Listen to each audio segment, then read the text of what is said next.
grateful to be up here to receive this award so I cannot thank my family and my team and instead talk about something that's really important to me.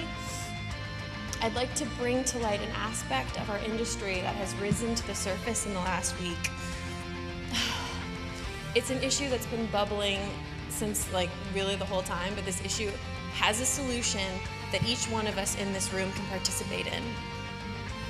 So earlier this week, USC Annenberg's Inclusive Initiative released findings that 67% of the top critics reviewing the 100 highest grossing movies in 2017 were white males. Less than a quarter were white women, and less than 10% were unrepresented men. Only 2.5% of those top critics were women of color. So you're probably thinking right now, wow, that super doesn't represent the country that I live in, and that's because that's true. This is a huge disconnect from the US population breakdown of 30% white men, 30% white women, 20% men of color, and 20% women of color. So why does that matter? Why am I up here giving you statistics when I could be spending this time talking about my publicist? Lindsay, who I love, and thank you so much for bringing Jesse up here and making me super emotional while I rattle off percentages of people. On top of all of this, am I saying that I hate white dudes? No, I'm not. But what I am saying is that if you make a movie that is a love letter to women of color, there is an insanely low chance a woman of color will have the chance to see your movie and review your movie.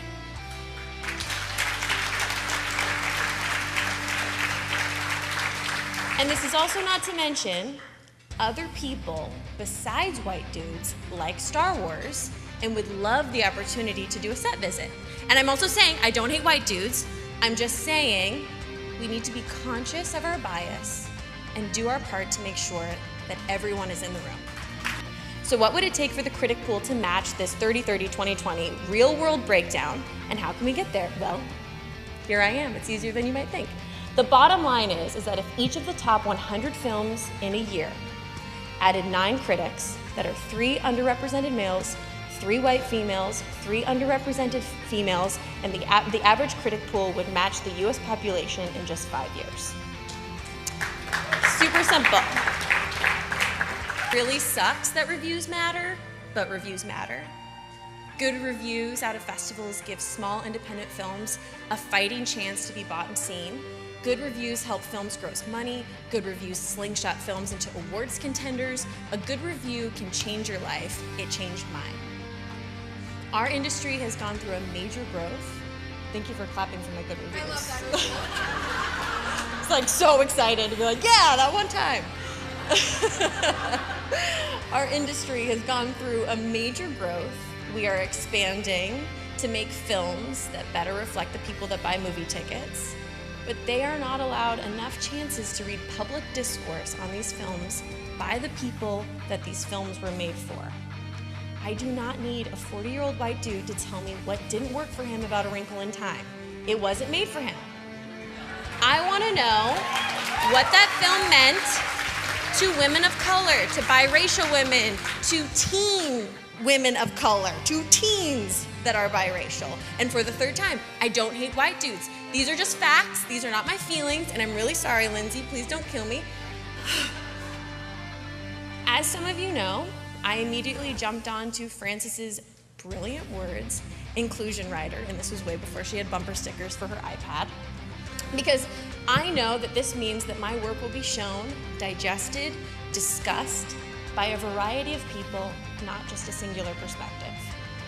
I want to know what my work means to the world, not a narrow view. Thanks, Mom.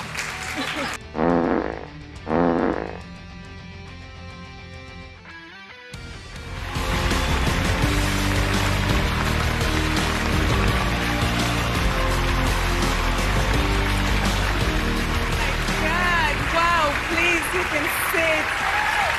Wow, I'm gonna cry. Thank you. thank you. Wow, so much, Patty. Thank you.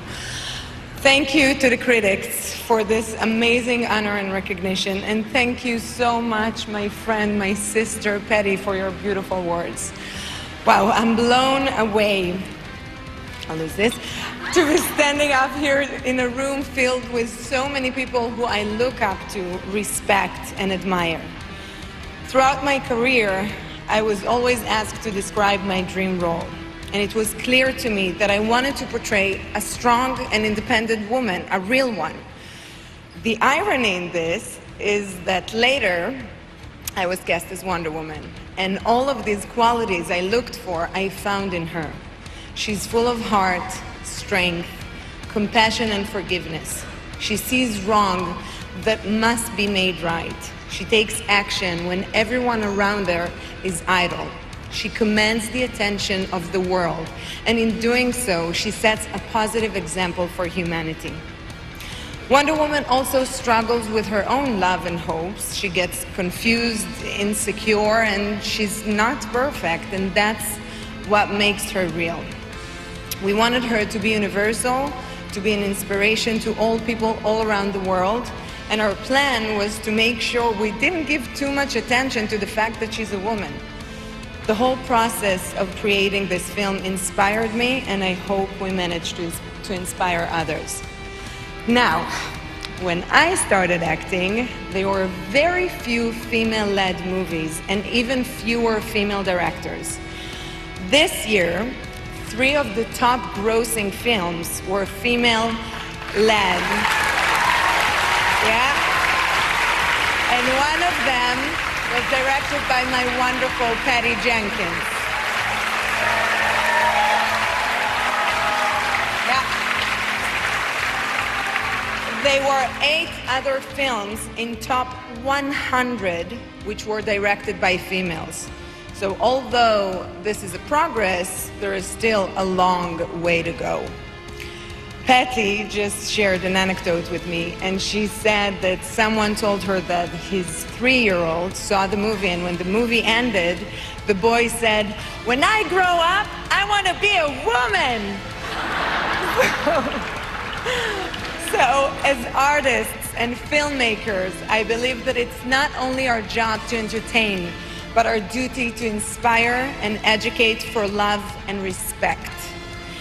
In the past weeks and months, we've been witnessing a movement in our industry and society, and I want to share this award with all the women and men who stand for what's right, standing for those who can't stand or speak for themselves. My promise and commitment to all of you is that I will never be silenced, and we will continue band together to make strides uniting for equality. Thank you very, very much.